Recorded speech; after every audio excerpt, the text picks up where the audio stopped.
Hey YouTube, it's Kari, your Monday Mama on TransLove.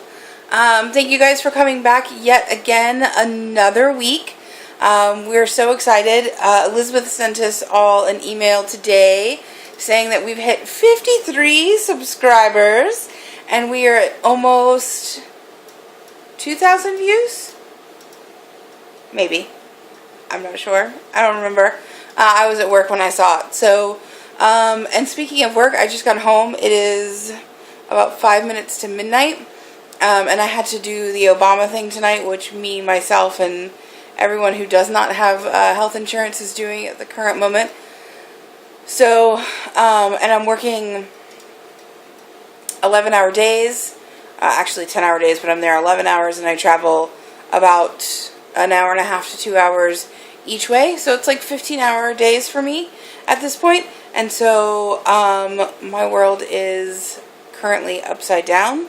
Quinn and I are still going through the stuff that we were going through last week, so nothing has come to fruition with that, and just a whole lot of stress. So anyway, our topic for this week, because I'm sure that's what you're watching for, is the topic, not to listen to me complain, because I don't complain, because I'm so excited about our topic. So anyway, our topic is the top 5 things that we think you should know about dating a trans man. I would say trans person, but I think all of the significant others of the ladies on this channel all identify as trans men. We do have one young lady who was wanting to audition, and I believe her partner identifies as gender neutral, so that'll add a twist. I talked to her online the other day, and I'm just waiting to get a little bit of information about her and see what will fit in her schedule, and if she's a good fit for the channel, which I'm sure she is. So anyway, the top 5 things. 5 things. I'm surprised I don't have them written on my hand. I have numbers written on the other side. But anyway, top 5 things you should know about dating a trans man. So these are just my top 5. I'm really curious to see what the other ladies have to say, and I have notes on my laptop, so if that's why I'm looking down, just bear with me. So the first thing, and I'm going to do these in order of really kind of no ranking, but then like the last one is, I think, like what I live by. So yeah, I guess the first 4 are kind of all in different order or non-sequential order, and the last one is the number 1 rule of thumb for me, not for anybody else, just for me. So anyway, number 1 is dysphoria is not personal.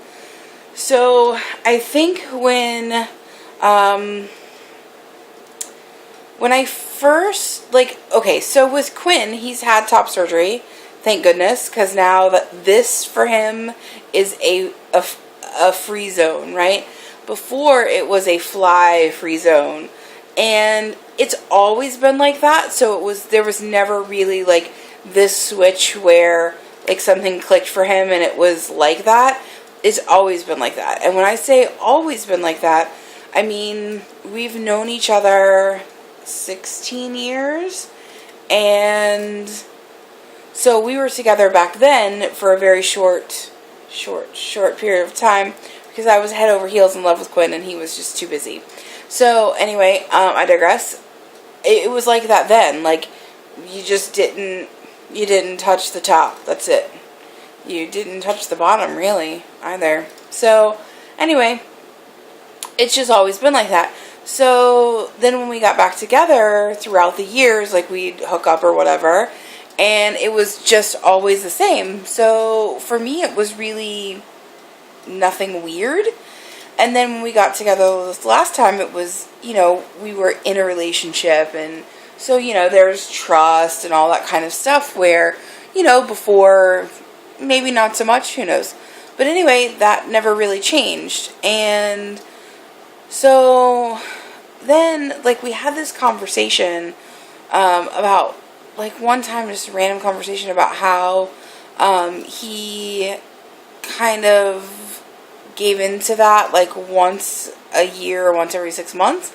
And then I felt like a dirty whore because I don't, like, that wasn't what I was after. Like, I want him to feel comfortable. And it was kind of like a, here, I know that you're a lesbian and you like, you know, what's on top. So here you go. And then I was like, no, I don't want to, like, make you feel uncomfortable or anything like that. So, I forgone, left, whatever the hell you call it, my twice a year, pity playtime. So anyway, so it's just always been like that for us. So, but in the beginning, I just thought, like, if he trusted me enough, then maybe it would be different. But I came to realize that dysphoria is certainly not personal. It's personal to him, but it's not personal to me. Like, it has everything to do with him and nothing to do with me. And once I figured that out, and I didn't think it was just something that was off limits to me, it was just off limits because it was not right within him, or not, like, that was not a part of his body that he related to, or that was correct. So it's kind of like, you know, if somebody has an open wound that is definitely painful, of whatever sort, if it's emotional or it's physical or whatever, somebody that you love, you're not going to, like, rip it open and pour salt in it and poke it. So why would I do the same to that scar, even though it's not visual, you know, even though you can't tell it's a scar, it's definitely a scar. So I know that helped me a lot, just knowing that it wasn't personal for me, you know, and then I was able to, like, be alright with it. So that's my number one. And then, sorry, I have to, oh wow, look, all of my chins, oh, and my nails. So anyway, number two is that every change is a big deal, so celebrate it, right? I think that, especially in the first year, I could say, and we're still within our first year, but especially in, well, not really. We're in the first year of testosterone, but he started,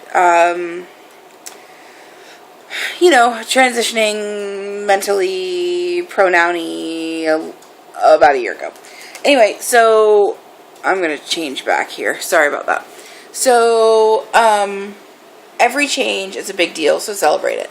What I mean by that is that in the first year, or in the first couple years of trans Googling and guys coming out as trans, everything in a relationship switches from the relationship to the trans status. And it's not, I don't think it's intentional. I don't think that it's something that our guys, like, obviously go into this thinking, oh, wow, this is going to be about me for, like, the next 2 years. It's awesome. But so much is changing, and it's not just, you know, it's not just them. It's, they're changing, obviously, so much. And so, you know, and every time someone sees them for the first time or hears them for the first time, then it's all of it again. Like, you hear the whole story, and it's great because, you know, they need to be celebrated. Absolutely celebrated.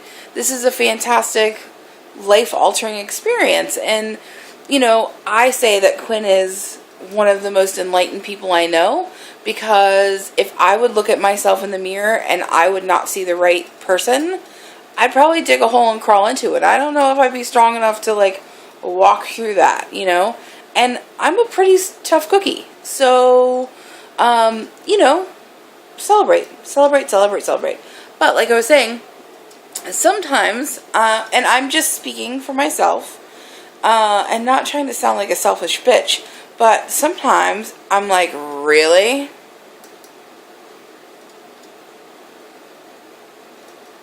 Do I have to count your chest hairs one more time? You got 3 more. However, for him, it's amazing that he has 3 more chest hairs. If I find 3 chest hairs, I'm gonna shit my pants because that's not what I want. You know what I'm saying? Like, I don't have chest hair, by the way. That was just like a hypothetical. So anyway, for him, it's exciting. So we celebrate every chest hair in my household, and we celebrate every, I don't know, chop hair. He's getting like these big chops here. And, you know, back hair, which was my line in the sand. I was like, I will not do back hair. I will wax it like 40-year-old virgin. You'll be screaming Kelly Clarkson. And now I love it. He's like, I want to shave my back. And I'm like, you are not shaving your back. You're my little teddy bear. And I love it. So anyways, celebrate little things, because celebrate everything. Little things, big things, ridiculous things, nonsensical things, things that you would never imagine celebrating, celebrate, because this is a big deal. But I'm saying, I know that sometimes I'm like, really? Okay. So I have to remind myself that it is a big deal and we do have to celebrate everything. So, with that said, I will say number 3, which is, I'm checking my list. How long is this video? Oh my gosh, it's 11 minutes. It's to make up for my crappy video that I did on Sunday. Sorry about that. We will do a proper Meet Quinn video, by the way. So number 3 is flat is never flat enough. So yes, surgery is worth it. Surgery is worth the time. Surgery is worth the money. Surgery is worth whatever. Quinn binded for just about a year. And the pain that caused, the atrophy or breakdown of the tissue that it caused, like every time he put on his binder, really it made me gasp, because I thought, oh, ooh, ow, ouch, woo. And I mean every time. So surgery is definitely worth it, because I think like once they get, and this is just a generalization, so forgive me, I'm tired, but once they get a taste of like, oh my gosh, this is flat, like, then they're never flat enough again after that. So I definitely say that surgery was a great thing for us, and I would go through all of it, the anticipation, the worry, the changing of the blood grenades, the time in Fort Lauderdale, the time with Dr. Garamoni, the recovery time, the rebate, like everything. I'd go through it all over again. And I know Quinn would do it 17 times again in one day if he had to, just to have the result that he had, because he wouldn't have survived without it. I really honestly think, whoa. So, oh look, in this light you can see my mustache. Awesome. So, my computer just went black. Ugh. Okay, so 4, we're almost to 5, aren't you excited? 4 is never say never. Ever. Never say never. You know why? I always used to say never, and I'm eating my words like crow. I'll never be with a man. Man, that's tasty. Yum, yum, yum, yum, yum, yum, yum. Right. I'll never like your back hair. Tasty. Tasty words. Tasty words. So, I learned never say never. I am transitioning, adapting, evolving. That's my favorite thing. I think this is an evolution, not a transition. It's definitely a journey, and it's amazing. A year ago, I was not on this bandwagon. A year ago, I was like crying a river. So, but he's just so happy, and he's so stinking adorable with the chops, and, you know, he's just fantastic. So, and his confidence level is like where it used to be like, so that's great.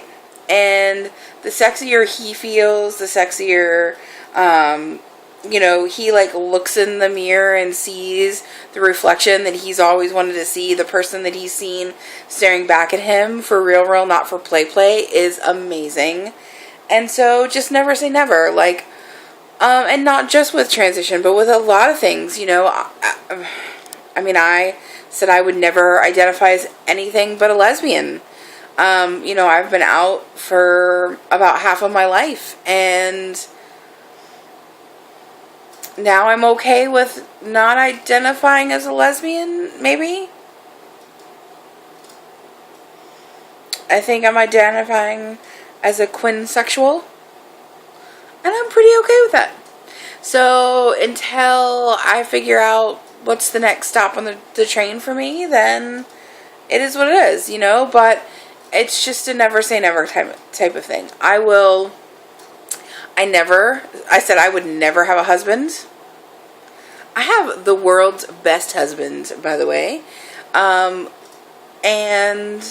I'm amazed by it and truly blessed by it. Like, this has been such an eye-opening, like, I know beyond a shadow of a doubt that I love Quinn, and would love him through anything. Like, there's just nothing that could make me not love him, and this proves that to me. You know, like, I love him enough to stretch all of my boundaries and to redefine my definition of myself because I love him so much. And it has nothing to do with putting him first and putting me second. It has to do with putting us together and first. And so that redefinition, like, I welcome it. Alright, so number 5. Last but not least, and I think the one single thing that should be what everyone, this is just me, but I think that everybody who is with a trans guy should live by is that being, that you should know your boundaries, being with a trans guy, and that you should respect his body, which is full of, let's see, I wrote this down because it was really good, damn it. Okay, one thing that you should know about being with a trans man is know your boundaries. His body is full of landmines even after surgery. Make sure you respect his everything always. Always. Even after surgery, everybody thinks like, oh, it's gonna be the best. It's like the pinnacle. Like, we won't have any more dysphoria. Hell no. There's gonna be dysphoria. If it's not top dysphoria, it's bottom dysphoria. If it's not bottom dysphoria, it's scar dysphoria. It's some kind of dysphoria, but it's just the way they think. I think sometimes, and I could be wrong, and maybe it's not all trans guys, but the trans guys that I know generally still have dysphoria, and that's fine. However, they offer themselves to us, and we need to make sure that we treat them and all of their parts, all of their amazing, fantastic, some assembly required parts, with kid gloves all the time. And no means no, and if permission is granted, then tread lightly, because sometimes even when permission is granted, you could be the thing that sets off their dysphoria. And like I said before, it's not personal, but it's real. It is for real. And all together just has to be treated extremely delicate, and you can't take it personal.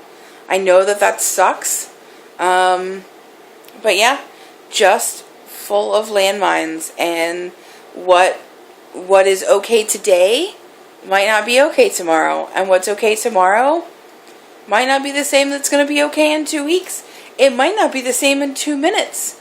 And that's just the nature of the beast, so to speak. And so just tread lightly, enjoy yourself, and know that it has no reflection on his love for you or his love for himself. It's just some